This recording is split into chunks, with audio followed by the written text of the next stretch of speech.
Um outro fenômeno também consecutivo é o rigor mortis, ou rigidez cadavérica. O cadáver, ele se torna rígido. E assim como o algor mortis, o rigor mortis não se dá de forma imediata, mas de forma progressiva.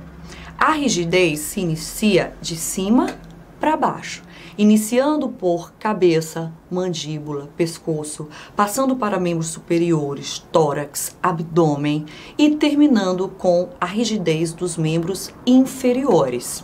Geralmente a rigidez cadavérica ela tende a iniciar a partir de 1 ou 2 horas após o óbito, nesse sentido, de cima para baixo, de maneira progressiva. Após 8 horas aproximadamente, se tem um quadro de rigidez generalizada.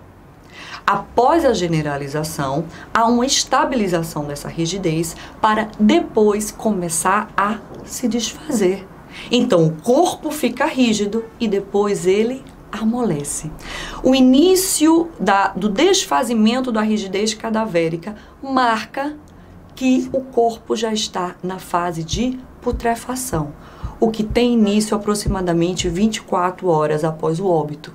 Então, às vezes a gente chega num local de crime e encontra cadáveres que estão rígidos, ou completos ou incompletos. E outras vezes a gente chega, eles ainda não estão em rigidez, mas também não estão em putrefação, indicando pra gente que foi uma morte recente, que está ali em torno ainda de 2 horas anteriores à chegada da perícia criminal. E já tem corpos que a gente encontra já com a rigidez desfeita e iniciado o processo de putrefação. Então aí a gente já sabe que já se fez aproximadamente mais de 24 horas daquele óbito. Então você está vendo como as informações com relação ao rigor mortis são importantes para indicar ou pelo menos se estimar o tempo de morte de uma vítima. Mas repito, assim como o algor mortis, o rigor mortis não pode ser levado à risca para se estimar o tempo de morte de um indivíduo, porque assim como o resfriamento, a rigidez se dá de forma progressiva e não é precisa. Porque há fatores ambientais, tanto extrínsecos como fatores biológicos intrínsecos, que podem afetar o andar do rigor mortis. Um exemplo, a idade. Outro exemplo, alta umidade, alta temperatura. Isso faz com que o processo acelere. Já a baixa temperatura, a baixa umidade, faz com que o processo de rigidez seja mais lento. Eu sempre pego para meus alunos um exemplo.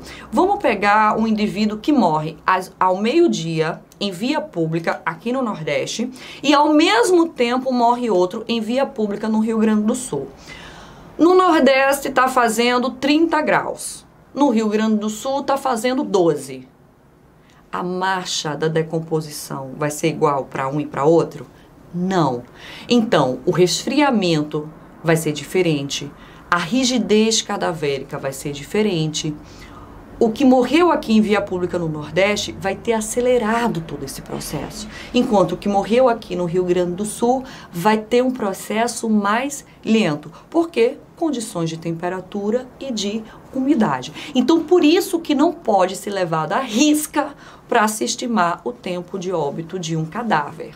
Estudos demonstram que essa marcha ela é mais ou menos de 2 em 2 horas, vai tomando corpo, aumentando as regiões envolvidas a cada 2 horas, tá? Lembra que a temperatura ela resfria, segundo estudos, aproximadamente 1,5 graus por hora e o corpo vai atingindo mais regiões a cada 2 horas após o óbito. Mas repetindo, nem para um nem para outro, essa estimativa é precisa, porque além de ter estudos diferentes, a gente também tem fatores ambientais, a gente tem fatores intrínsecos também biológicos que afetam essa marcha.